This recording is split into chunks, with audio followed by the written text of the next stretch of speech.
Praise the Lord. आप सभी को जय मसीह की। आज हमारे बाइबल मनन का विषय है सुसमाचार की सेवा।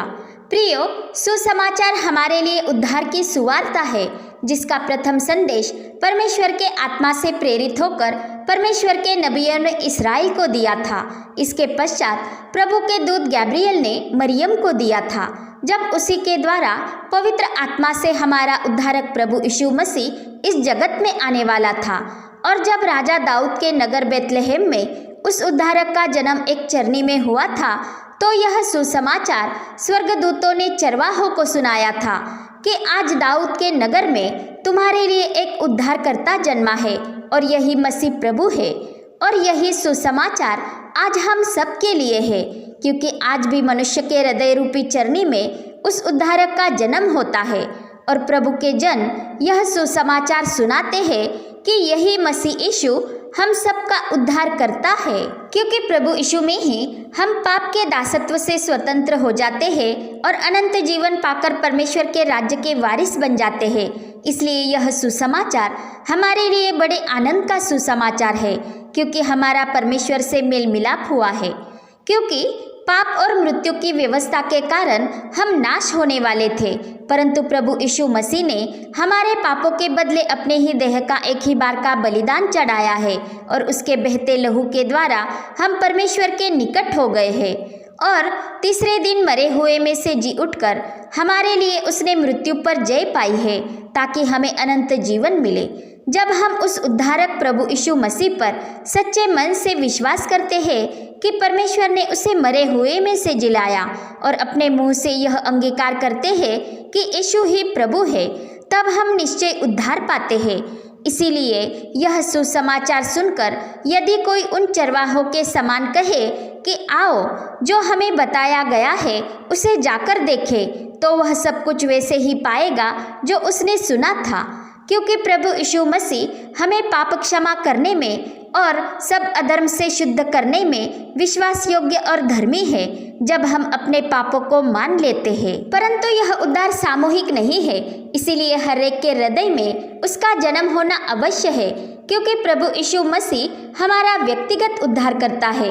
जब हम सच्चे मन से उस पर विश्वास करते हैं, तो हम मसीह में एक देह हो जाते हैं और प्रभु यीशु उन दोनों से अपने में एक नया मनुष्य उत्पन्न करके उसका मेल परमेश्वर के साथ कर देता है, क्योंकि वो ही परमेश्वर और मनुष्य के बीच एक ही बिचवई है। और उसी के द्वारा हम दोनों की एक आत्मा में पिता के पास पहुंच होती है, और वो ही पिता के पास हमारा सहायक है। और उद्धार प्रभु यीशु मसीह में ही है। इसीलिए बिना प्रभु यीशु मसीह के द्वारा हम पिता के पास अर्थात परमेश्वर के राज्य में नहीं पहुंच सकते।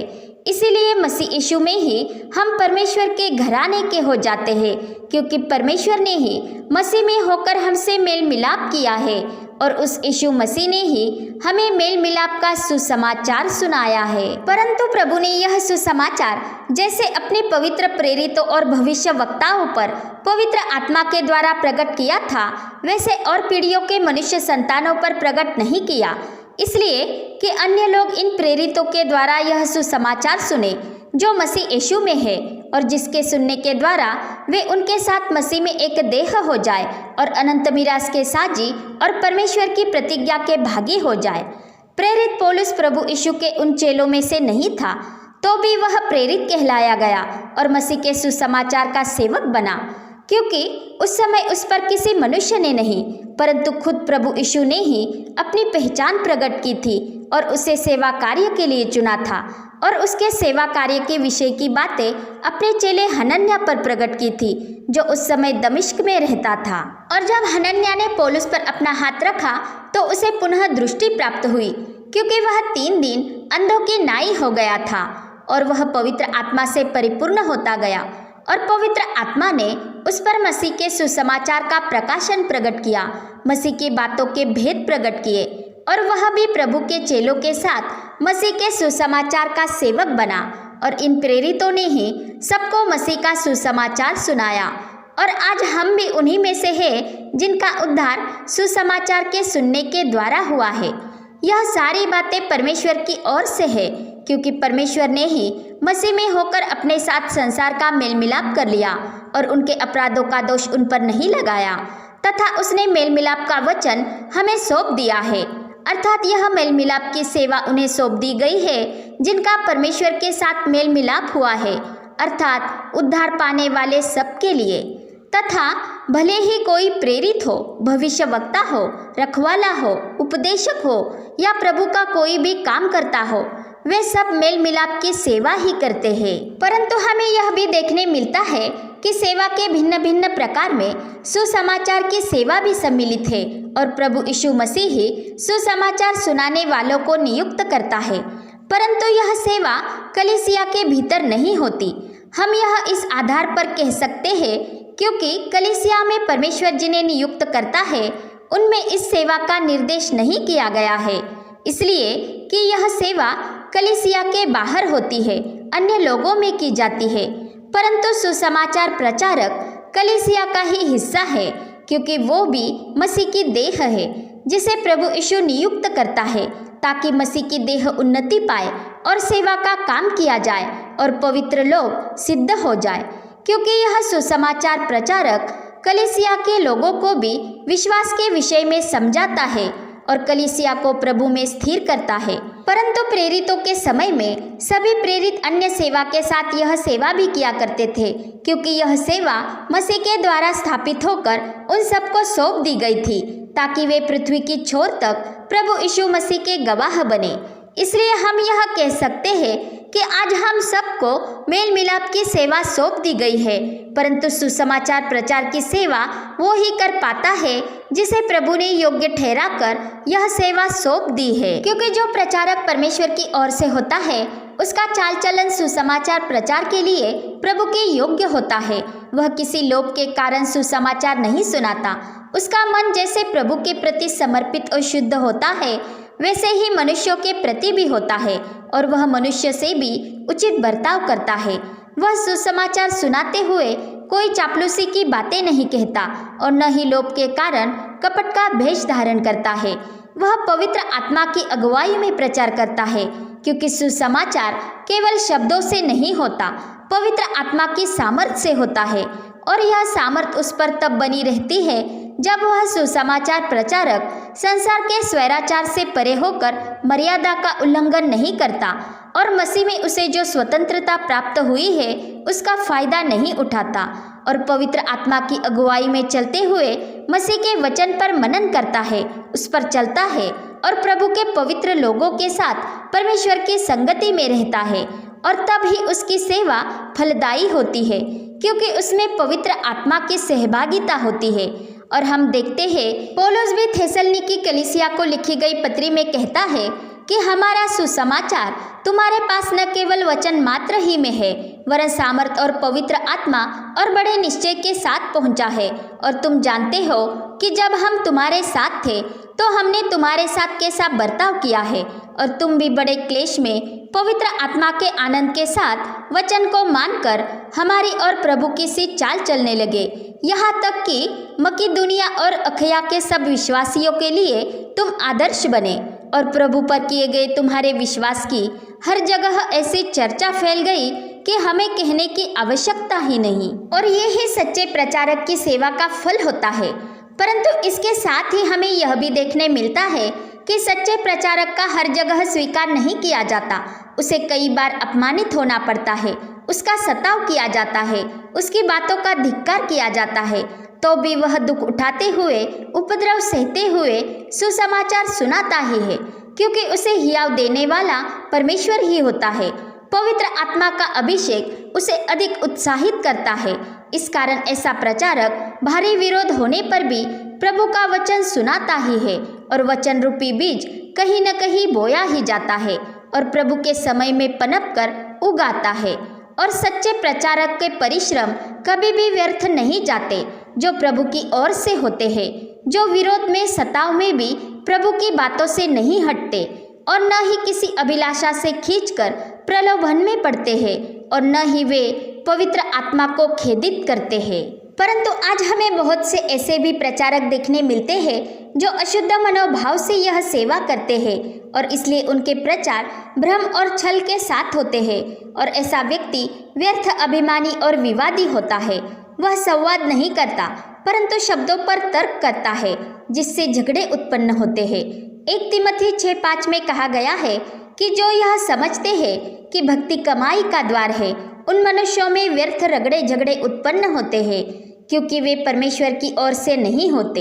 इसीलिए 1 यूहन्ना 4:1 में कहा गया है कि हर एक आत्मा का विश्वास न करो, वरन आत्माओं को परखो कि वे परमेश्वर की ओर से है या नहीं, क्योंकि ऐसा प्रचारक मेल मिलाप की सेवा नहीं कर पाता, क्योंकि उसका ही मेल मिलाप परमेश्वर से नहीं हुआ होता है और न ही उसकी सेवा में पवित्र आत्मा की सहभागिता होती है, जिस कारण उसका प्रचार करना निष्फल ठहरता है। ऐसे प्रचारक उन पहरुए के समान ही होते हैं जो यीशु मसीह के कब्र पर सख्त पहरा दे रहे थे, परंतु जब भोर को स्वर्ग से एक स्वर्गदूत उतरा और उसने कब्र के पास आकर पत्थर को लुढ़का दिया था और वह उस पर बैठ गया था, तब ही कब्र खाली थी, क्योंकि यीशु मसीह उसके पूर्व ही जी उठा था और उसकी कब्र खाली थी, जिसके गवाह वहां पर आई हुई स्त्रियां भी थी, जो भोर को ही कब्र पर आई हुई थी। परंतु इन पहरुए ने महायाजकों के कहने पर यह झूठा प्रचार किया था कि उस रात जब हम सो रहे थे तो यीशु के चेले आकर उसे चुरा ले गए, जबकि चेले खुद यहूदियों के डर से भीतर चुपचाप बैठे थे, तो वे अत्यंत जुल्मी रोमी शासन के विरोध में कैसे जा सकते थे। और चेले कब्र पर तब गए थे जब मरियम मगदलिनी और उसके साथ जो स्त्रियां थी, जो खाली कब्र की और प्रभु के प्रथम दर्शन की प्रथम गवाह थी, उन्होंने जाकर प्रभु के पुनरुत्थान का सुसमाचार उन्हें सुनाया था। परंतु महायाजकों ने पुरनियों के साथ इकट्ठे होकर सम्मति की थी और जो पहरुए उन्हें यीशु के पुनरुत्थान की खबर देने आए थे, उनको उन्होंने बहुत चांदी देकर यह झूठा प्रचार करने के लिए उकसाया था और उन्हें सूबेदार से भी बचाने के लिए आश्वस्त किया था। और उन पहरुए ने इस लालच में आकर जैसा सिखाए गए थे वैसा ही कह दिया था, जो आज भी यहूदियों में प्रचलित है। इसलिए किसी लोक के कारण मसीह का प्रचार करने वाले सच्चे मसीह का प्रचार नहीं करते, वरन मसीह विरोधी का प्रचार करते हैं और झूठ फैलाते हैं। मसीह विरोधी आने वाला है, परंतु यूहन्ना की पत्री में कहा गया है कि वो अब भी जगत में है और वह उसके अनुयायी तैयार कर रहा है, जो प्रभु के लोगों को भी भ्रम में डालकर उन्हें मसीह विरोधी का अनुयायी बनाने का प्रयास करते हैं। वे लोगों को मसीह के अनुसार चलने नहीं देते, क्योंकि मसीह विरोधी मसीह का विरोधी है। और जब यदि कोई प्रभु यीशु मसीह का अनुसरण करना छोड़ देता है, तब ही वो मसीह विरोधी का कपटपूर्ण कार्यकर्ता बन पाता है। इसीलिए मसीह विरोधी के हस्तक झूठी शिक्षा को प्रचार में लाते हैं और प्रभु के वचन को खुद ठट्टों में उड़ाते हुए उसे विपरीत अर्थ में लोगों के सामने पेश करते हैं, ताकि लोग सच्चे मसीह का अनुसरण करना छोड़ दें और मसीह विरोधी के समान आचरण करें। वे धार्मिकता के सेवकों का स्वरूप धरते हैं और दूसरे यीशु का प्रचार करते हैं और विश्वास में दुर्बल लोगों के सामने ठोकर का कारण रखते हैं और उनके विश्वास का नाश कर देते हैं। इसलिए ऐसे अनुयायी झूठे मसीह बन जाते हैं, भले ही वे प्रभु यीशु मसीह का नाम लेते हुए उसके लिए स्तुतिगान गाते हो, परंतु वे मसीह विरोधी की चाल चलते हैं। इसीलिए प्रभु यीशु ने हमें पूर्व ही उनसे सावधान रहने के लिए कहा है। उसने कहा है कि वे भेड़ों के भेष में तुम्हारे पास आते हैं, परंतु अंतर में फाड़ने वाले भेड़िए हैं। सो उनके फलों से तुम उन्हें पहचान लोगे, क्योंकि अच्छा पेड़ अच्छा फल लाता है और बुरा पेड़ बुरा फल लाता है, क्योंकि उनमें पवित्र आत्मा का फल नहीं होता। अर्थात जैसे प्रभु के पवित्र दास प्रभु की कलीसिया को प्रभु यीशु मसीह के लिए तैयार कर रहे हैं, तो इस मसीह विरोधी के हस्तक भी मसीह विरोधी के लिए लोगों को तैयार कर रहा है।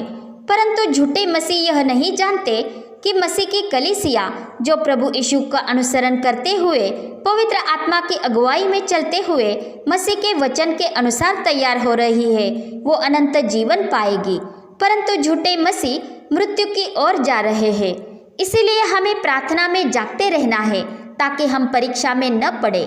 1 तिमोथी 4:1 में कहा गया है कि आत्मा स्पष्टता से कहता है कि आने वाले समयों में बहुतेरे लोग भरमाने वाली आत्माओं और दुष्ट आत्माओं की शिक्षाओं पर मन लगाकर विश्वास से बहक जाएंगे।